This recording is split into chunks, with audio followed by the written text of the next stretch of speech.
ঠিক অন্তরে পর্দা আছে, তার পর্দা করার কি দরকার? কথা বুঝতে পারেননি? নাউযুবিল্লাহ। তো অন্তর ঠিক হলে যদি সবই ঠিক হতো, তাহলে বাদশাহ হেরাক্লিয়াস মুসলমান।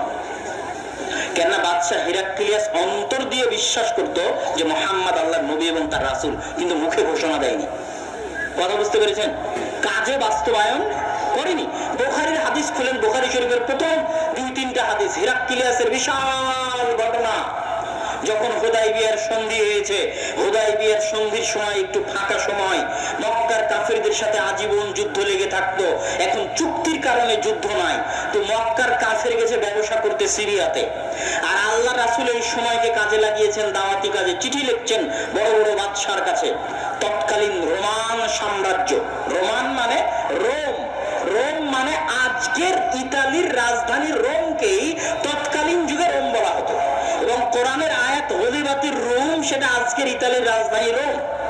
এবং আল্লাহর রাসূলের যে হাদিসের মধ্যে যদি কোথাও রোম আসে, তো এটাও আজকের ইতালির রাজধানী রোম। এটা খ্রিস্টানদের আদিকালের কেন্দ্র, সেই কাল থেকে আজ পর্যন্ত এখনো কেন্দ্র ইউরোপ, উরুপ্পা। রোমান সাম্রাজ্য। আর একদিকে পারস্য, পারস্য মানে ফার্সি, বাংলায় বলে প, কিন্তু ওটাই আরবিতে আছে ফার্সি, ফুরস। কেন আরবিতে পর কোনো উচ্চারণ নাই, আরবিতে পর কোনো উচ্চারণ নাই, সেটা আমরা পারস্য বলতেছি, ওটাই আরবিতে বলে ফুরস, ফার্সি। যারা ফার্সি ভাষায় কথা বলে, কারা ফার্সিতে কথা বলে? ইরানের লোক ফার্সিতে কথা বলে। তো ইরানের সাম্রাজ্যের নাম হচ্ছে পারস্য সাম্রাজ্য। পারস্য সাম্রাজ্যের লোকেরা ছিল অগ্নি পূজক, আর রোমান সাম্রাজ্যের লোকেরা ছিল খ্রিস্টান ধর্মের অনুসারী। আল্লাহ রাসূল দুইজনের কাছে চিঠি লিখলেন ইসলাম গ্রহণের।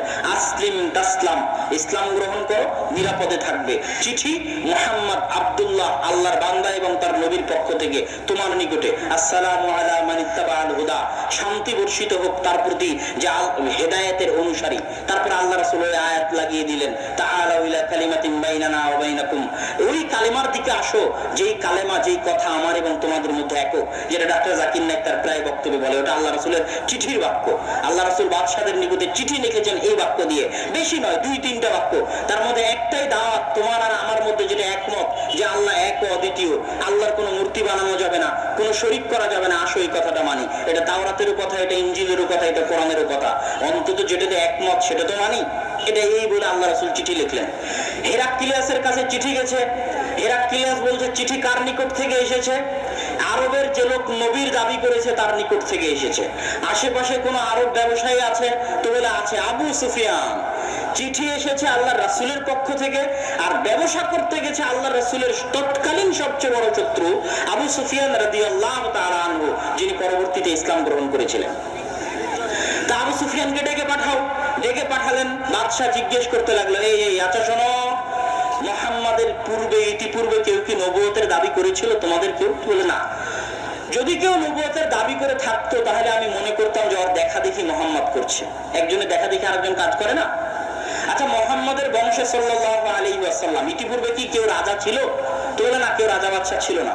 যদি তাই হয়, তাহলে যদি থাকতো রাজা বাদশা, তাহলে আমি মনে করতাম নিজের বাপ দাদার হারানো রাজত্ব ফিরে পাওয়ার জন্য ঢং করে নবুয়তের দাবি করতেছে। নাউজুবিল্লাহ। তো যেহেতু কেউ রাজা বাদশা ছিল না, তাহলে তো এটাও হওয়ার কথা না। এইভাবে একের পর এক বাদশা হেরাক্লিয়াস আবু সুফিয়ানকে জিজ্ঞেস করছে, আচ্ছা নবুয়তের পূর্বে কি কোনোদিন মিথ্যা কথা বলেছে মুহাম্মদ সাল্লাল্লাহু আলাইহি ওয়াসাল্লাম? তো বলে না। এখানে আবার একটা মজার জিনিস দেখেন, আবু সুফিয়ান রাদিয়াল্লাহু তাআলা আনহু তখন কাফের, আল্লাহ রাসূলের সবচেয়ে বড় শত্রু। আবু জাহালের পরে প্রত্যেকটা যুদ্ধে কমান্ডার ছিল, চিফ অফ কমান্ডার, প্রধান সেনাপতি আল্লাহ রাসূলের বিরুদ্ধে যুদ্ধের ক্ষেত্রে আবু জাহালের পরে।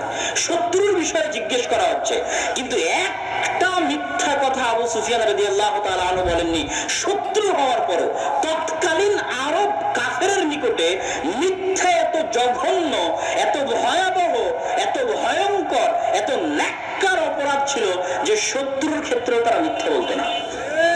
আর আজকে আমরা বাঙালিরা কত নিচে নেমে গেছে।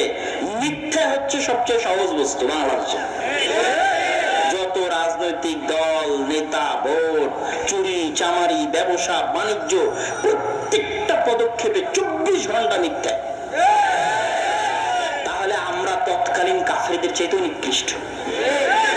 তারা মিথ্যা বলার সাহস করেনি। হেরাক্লিয়াস জিজ্ঞেস করছে আবু সুফিয়ানকে, কথা জিজ্ঞেস করতে করতে করতে করতে যখন সব কথা জিজ্ঞেস করা হয়ে গেল, আমি আসল কথায় চলে আসতেছি, যেটা বলার জন্য এটা বলা। তখন হিরাক্লিয়াস বলছে, শোনো, তুমি যা যা বললে তা যদি সত্য হয়, জেনে রাখো, তুমি যা যা বললে তা যদি সত্য হয়, তাহলে জেনে রাখো তিনি সত্য নবী।